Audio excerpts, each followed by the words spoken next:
envoyer en pause, mais la mairesse de Montréal, qu'on avait comme invitée, on me dit, vient de se joindre à nous. Fait qu'on ne partira pas en pause se faire attendre la mairesse. Valérie Plante, bonjour. Bonjour, M. Dumont. Bon, c'est le Grand Prix en fin de semaine. Vous êtes confiante que tout va bien aller?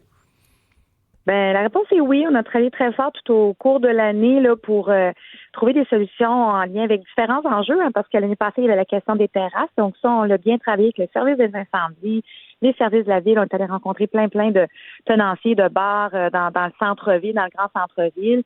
Puis pour ce qui touche les paddocks, la question du transport au parc Jean-Drapeau aussi, avec le promoteur, avec Octane, avec nos partenaires, on a vraiment là regardé tous les aspects pour que ça se passe bien. Puis j'ai envie de vous dire que notre souhait cette année, là, c'est vraiment qu'on revienne aux standards d'excellence qu'on avait habitué les visiteurs et les Montréalais. Alors je suis confiante, on a mis beaucoup d'énergie et de temps là-dedans. Il n'y a pas un côté un peu pathétique de dire c'est comme on se fait un succès, ou en tout cas on se met comme si on se mettait la barre haute, de juste dire si quelqu'un vient de France, d'Italie, des États-Unis, vient voir le Grand Prix à Montréal, il s'assoit sur une terrasse, il mange son repas, puis il y a une belle soirée, on y laisse la paix. C'est comme si c'était un exploit. C'est comme si c'était manger sur une terrasse à Montréal puis que ça aille bien serait devenu un exploit. Il n'y a pas quelque chose d'un peu pathétique? Ben, écoutez, on parle quand même de 4 terrasses l'année dernière. Là. Les autres terrasses, dans le centre-ville de Montréal, il y en a près de 350 où donc il y a 346 terrasses où les gens se sont assis puis ont mangé puis qu'il n'y a pas eu d'enjeu, vous comprenez?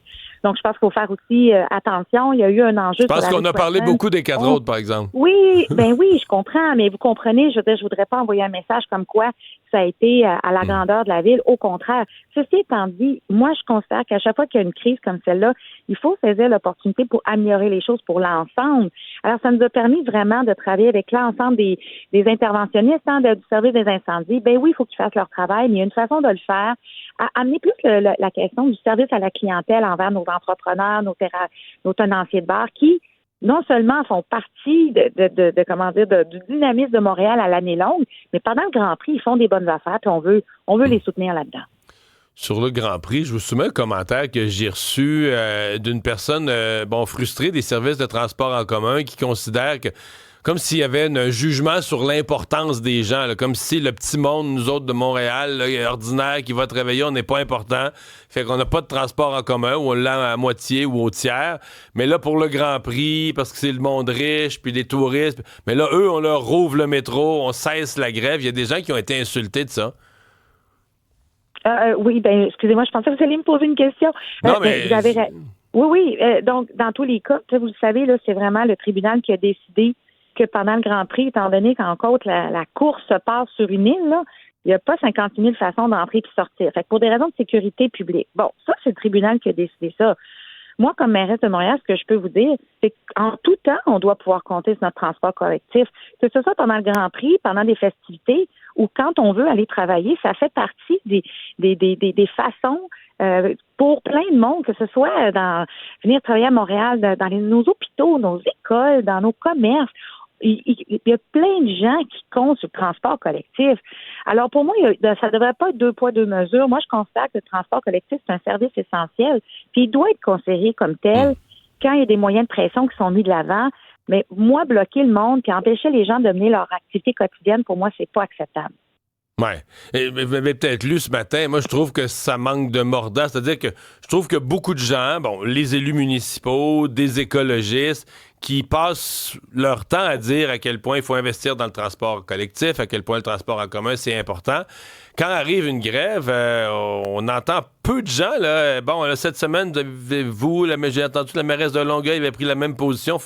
Mais si on veut en faire un service essentiel, est-ce que vous ne devriez pas prendre le parti de vos citoyens, aller devant les tribunaux, faire déclarer la grève illégale? Je veux dire, les syndicats sont montés jusqu'à la Cour suprême là, pour obtenir des victoires, que la grève est un absolu, mais peut-être faudrait que quelqu'un prenne le parti des pauvres gens qui ont besoin de services, qui ont besoin de se faire transporter, puis monter leurs droits jusqu'à la Cour suprême un jour, là? Mais dans tous les cas, moi, j'ai été très claire sur ce sujet-là. Oui, je suis très contente que M. Boulay ait décidé de nommer un médiateur. C'est la bonne chose à faire. Puis moi, ça, ce que j'espère, c'est que, puis ce que je pense qu'il faut faire à ce moment-ci, là, c'est vraiment que les syndicats de la STM ou d'autres syndicats puissent manifester ou enfin, mettre de l'avant leurs préoccupations puis leurs revendications absolument. Et dans le cas du transport collectif, d'empêcher les gens de pouvoir aller travailler puis de demander à des gens après ça de payer leur passe de métro, mais en plus, tu sais, les histoires d'horreur qu'on a entendues, des gens qui attendent pendant des heures, qui doivent prendre un taxi qui leur coûte comme le double du prix, ça n'a pas de bon sens. Donc, pour moi, c'est un service essentiel, ça devrait être considéré comme tel. Juste pour l'image de Montréal, entre vous et moi, Mme Plante, on a voyagé, vous et moi.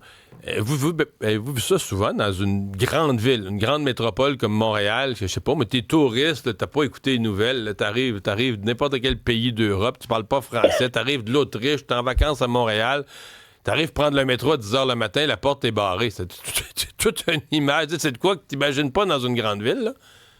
Je vais être bien honnête avec vous, puis je veux pas faire de comparaison. Moi, je parle de Montréal, mais si vous allez en France, en Europe, il y en a des grèves de transport collectif. C'est vrai. Pour voir une ville comme Paris, je veux quand même le mentionner. Pour l'avoir vécu, là, moi-même, j'étais à Paris quand il y a eu une grève du transport il y a plusieurs années de ça.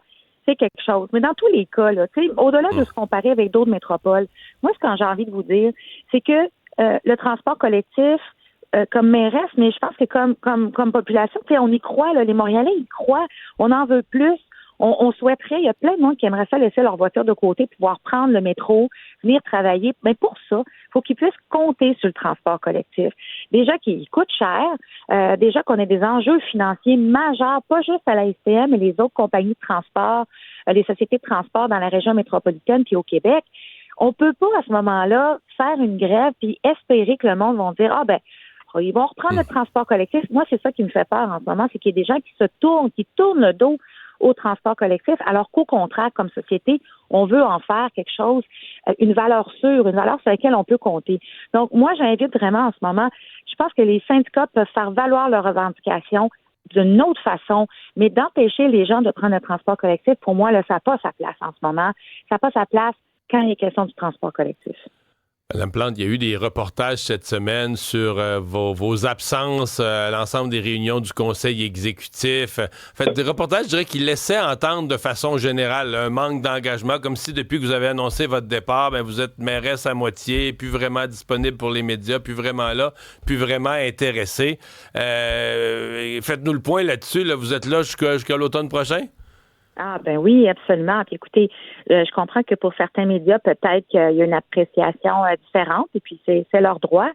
Mais si on voit l'ensemble de ma présence, toujours présente dans mes conseils d'arrondissement de la Ville de Montréal, le conseil municipal, je suis sur le terrain, je travaille les dossiers, je suis là également dans les médias. Encore une fois, c'est fait qu'après ça, vous savez, c'est un dossier dans lequel il va y avoir des gens qui vont dire, hey, je suis tannée de la voir à TV. Puis il y a d'autres personnes qui vont dire j'aimerais ça l'avoir plus. Alors c'est un peu quelque chose avec lequel je suis habituée souvent qu'on va servir aux politiciennes, mais je peux vous assurer que moi j'ai les deux mains sur le volant. Là c'est le Grand Prix, après ça c'est les festivals. On voulait préparer la ville, on voulait la rendre belle. Beaucoup d'efforts ont été mis là-dessus. À savoir comment est-ce que on habille mieux les chantiers, comment on va toujours continuer à faire des blitz à l'année longue pour enlever les cônes oranges, pour parler avec les donneurs d'ouvrages aussi, parce que les gens l'oublient, mais sur l'ensemble des chantiers de la Ville de Montréal qui se passe sur le territoire, 75% c'est pas la Ville qui est fait.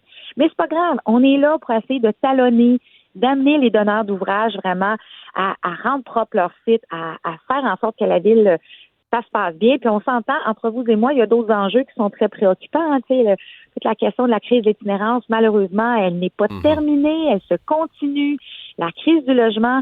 Donc, moi, c'est des dossiers que je travaille. J'ai toujours, on a toujours travaillé fort pour trouver des solutions, puis on va continuer à le faire et je serai là jusqu'au 2 novembre. Vous pouvez compter sur moi. Madame la mairesse, merci beaucoup. Bon été. Bien, merci.